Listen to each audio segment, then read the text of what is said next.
nerds, my name's Meredith, but you can call me Mare, and on this fine St. Patrick's Day, which is when I plan on uploading this video, I'm going to tell you everything you need to know if you plan on moving to Ireland. If you're wondering why I'm filming at such a weird angle, it's because my cat is sitting on the bed right below me, and I'm trying not to disturb her. So for a bit of background information, I spent last semester living in Ireland. I was studying abroad at the National University of Ireland in Galway. So I lived in Ireland for approximately three and a half months, I think.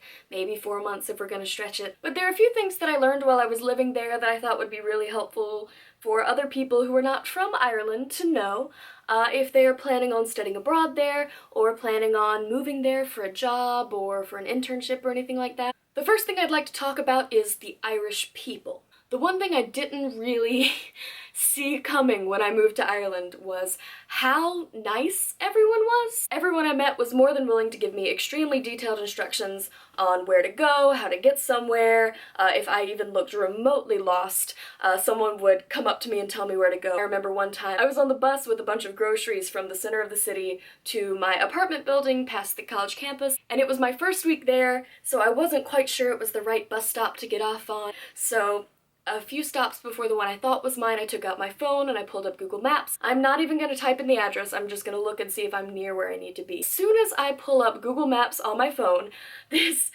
kind old lady taps me on the shoulder who's sitting behind me on the bus and is like, "Excuse me, miss." I can't do an Irish accent, by the way. "Excuse me, miss, do you need help figuring out where you're going?" Like, "Oh, I'm just trying to get to Cork Village." "Oh, it's this next stop. Take this next stop and you'll see a big building, just go to the right of it and you'll be right there." And I was just like, oh my gosh. I'm not saying that that kind of niceness doesn't happen in countries like America. I'm just saying that when I called my mom and told her about it, she said, "Are you sure that lady wasn't scamming you? Did you check your groceries?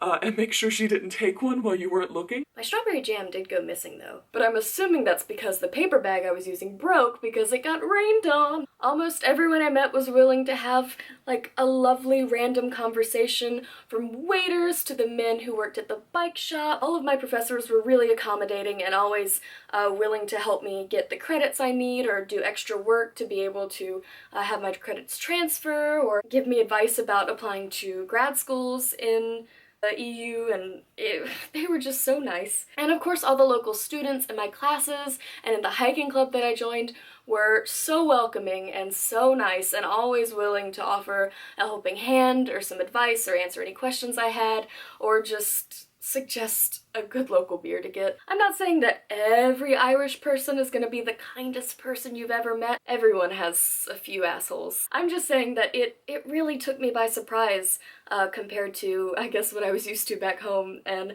I think that's an important thing to know if you're going to be moving there for any extended period of time. The next thing I'd like to talk about is travel. If you're moving there for an extended period of time, you may want to visit certain key sites around the island to kind of get a feel for where you'll be staying. Or if you're staying there for a limited amount of time, like studying abroad like I was, then you may want to maximize the time that you have there and see everything that you can. Here are some of the things that I did and really enjoyed while I was there. The first thing I have to discuss is obviously the Cliffs of Moher. I mean, you've never seen anyone take a trip to Ireland and not post a cheesy picture next to the Cliffs of Moher. I have one, and it's quite nice. I love it. And a lot of people say that the Cliffs of Moher are a tourist trap and it's not necessary to go there. I agree with that, but it's very touristy, they can be very crowded, and if the weather's not good, you can't really see them very well. But if you have the opportunity to combine a trip to the Cliffs of Moher with a ferry ride to the Aran Islands, that includes a ferry ride back so that you can see the Cliffs of Moher from the bottom as well as from the top, I would highly suggest it. It was a really cool day trip. I felt like I got to learn a lot about the history of medieval Ireland. I got to see the cliffs from an angle that not everyone gets to see them from. So if you're there in a warmer month, you can totally book a bus tour from Galway. There are probably some other tours from bigger cities like Dublin too, but you should definitely take it from Galway because if you're visiting Ireland, you should absolutely visit Galway. I lived in Galway for the entire time I was there. I have a very special place in my heart for Galway. I'm probably gonna make an entire video on my favorite things to do there. It's really nice to just walk around the downtown area with the cobbled streets and the beautiful buildings. There are buskers on every corner, rain or shine. My favorite thing to do there was to go to the market they have on Saturdays next to St. Nicholas's Church, I believe.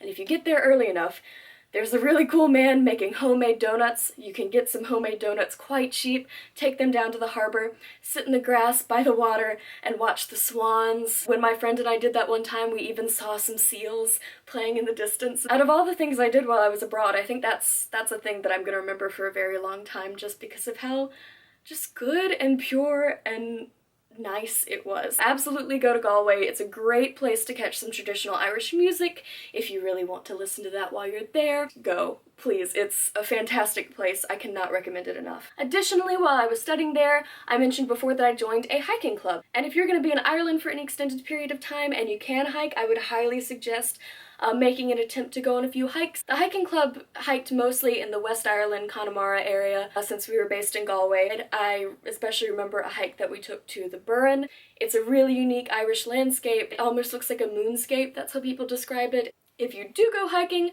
make sure to get waterproof hiking boots with ankle support. They told us that we were required to do that to be able to join hikes with the hiking club, and I am really glad they did do that, because the number of times I accidentally stepped in a mud puddle that was actually up to my hip, or it poured down rain, or I tripped trying to get my footing, I am really glad they were waterproof and high enough to have ankle support. Also, if you go hiking, watch out for sheep. It seems like a stereotype, but they truly are everywhere in Ireland. You will not go far without seeing some sheep. I think before I went, I read a news article that a hiker there is either injured or maybe killed because a sheep fell on them while they were hiking, so just be on the lookout. One of the first things you'll probably do when you go to Ireland is visit Dublin. Dublin is the capital city of Ireland, as you may well know. My favorite things that I did there were the Guinness Storehouse. I actually did that the first time I went to Ireland a year before my study abroad trip. I also really enjoyed the Jameson Distillery tour. If you had to choose between the two, I think the Guinness Storehouse is more interactive. I think it's a bit longer, and it has, you know, more opportunities to do things, but I'm a whiskey girl, so I really did enjoy the Jameson whiskey experience. Another place that I really enjoyed in Dublin was the Brazen Head, which is apparently the oldest pub in Ireland still standing. We just stopped by for the novelty of it because we heard it was the oldest, to get a Guinness or a cider. And when we were there, we noticed that there were some instruments sitting in the corner, and we decided to wait to see if some musicians would come in and play, and we actually ended up being in the middle of a really cool Irish trad music session. That moment was what made me want to study abroad in Ireland. Other things to do in Dublin, if it's sunny, include walking around the Trinity College campus and seeing the Book of Kells, walking around St. Stephen's Green, which is absolutely beautiful and is featured in the movie Leap Year if you really enjoyed that movie, and also walking around Phoenix Parks. It's just a lovely place if it's warm and sunny outside, which is a rarity in Ireland. One of my biggest regrets was not taking an extended trip to the city Cork.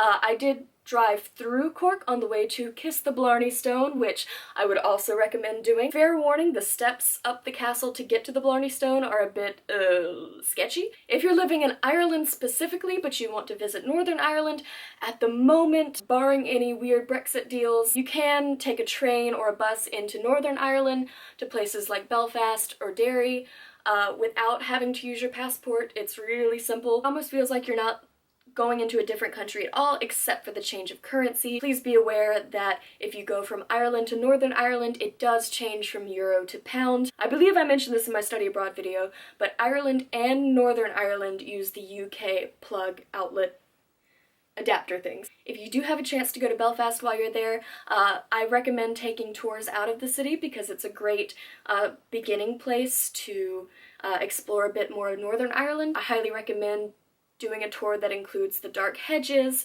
the Giant's Causeway, and the Carrick-a-Reed rope bridge, I believe. If you're a big Game of Thrones fan, they also have really cool Game of Thrones bus tours out of Belfast, and at one point we even got to meet the direwolves, two of them from the first episode. The guy who led the tour had also been an extra in the show, so he knew a lot about what it was like behind the scenes and what it was like to film. He had met some of the actors, which was really cool. Plus we got to do a really cool photo shoot where we got to wear the Winterfell cloaks and hold replicas of the swords, and I got to play with a replica of Needle, and let's be real, it's been my dream for a long time to own a sword, so this was just a little taster. Those are all the things that I personally did while I was traveling through Ireland. I do regret not doing the Ring of Kerry specifically, and I do regret not doing the Skellig Michael tour, so I could see the puffins and the island from The Last Jedi. I regret not seeing puffins in general. And obviously there are so many other things you can do when you're in Ireland. It's a quick Google to figure out other things to do, but these are things that I've personally done and can personally recommend, and I enjoyed my time there so much. A quick note on transportation, which is very important if you're going to be living somewhere. The most popular modes of transportation around the country are buses and railways. If you're trying to decide between a bus and a train, you should know that trains usually have to take a more circuitous route. Have to take a more roundabout route. Example, when I was going to Belfast, I had to go from Galway to Dublin and then to Belfast. However, when I took a bus to Derry, I just took a 6-hour bus from Galway to Derry. Trains are much more comfortable, much better bathroom situation in my opinion, and when I was on the bus back from Derry to Galway, let's just say I got stuck sitting beside a man who smelled like hot dog juice. So trains are the more comfortable option, buses are the usually cheaper and sometimes faster option. I'd also like to talk about the language in Ireland. The national language of Ireland is Gaelic, but if you're there, they do refer to Gaelic as Irish. It is on all of the signs you see there. It's a government law for it to be on all the signs you see there. However, it is certainly not necessary for you to know Gaelic if you're going to Ireland. And they learned Gaelic in schools like we in America learn Spanish or French in elementary school. I think if you had the chance to learn some, you absolutely should. If you've ever tried to learn French and you were frustrated by the number of letters they skipped in each word, they have nothing on Gaelic. I was in an Indigenous arts class and we were reading some lyrics to a Seanos song, and I swear there was a word with 11 characters and it was pronounced Y. One important Irish word that you will need to know when you're there is crack. It is not an illicit drug. Crack is spelled C-R-A-I-C, and it means good time, shenanigan. There's not a direct translation to English. It's really a word you feel more than define. So if someone says, you should come to the party, there's gonna be good crack, that doesn't mean they're offering you drugs. That means they're telling you that it's gonna be a good time. Likewise, if someone says, what's the crack? That basically just means what's up, what's going on. And fun fact, if an Irish person is talking about their mother, they'll say ma'am and not mom, and I just thought that was really fun. And finally, in my opinion, one of the most important things you'll need to know if you move to Ireland is food. Number one, if you're from America and you eat peanut butter a lot and you're staying in Ireland for an extended period of time, pack your own peanut butter. The peanut butter in Ireland is trash. It is garbage and it should not be considered food. They also do not have Kraft mac and cheese or any kind of instant mac and cheese. You may get into some arguments with some locals about the status of their mac and cheese, but there's none there. So if this is important to you, bring it. You will survive without it, but the peanut butter was a bit of a shock to me. However, if you do have a peanut butter craving and didn't pack your own peanut butter, the closest I can recommend is Panda peanut butter, American style. It is certainly not American style, but it is as close as you can get. Also, this was just a weird thing to me, but iced lattes aren't really a thing there unless you're at like a new hipstery cafe. I think I was the only one at the university to order an iced latte at the university cafe, and I continued to do it because they would do it for me, but they would always give me a very weird look every time I did, but desperate times, am I right? If you do want a more, I guess, traditional Irish dish, all of these are kind of made for tourists anyways, but a steak and ale pie is a really good option. The McDonald's in Ireland has a much better menu than they do in America. I'm still salty about that.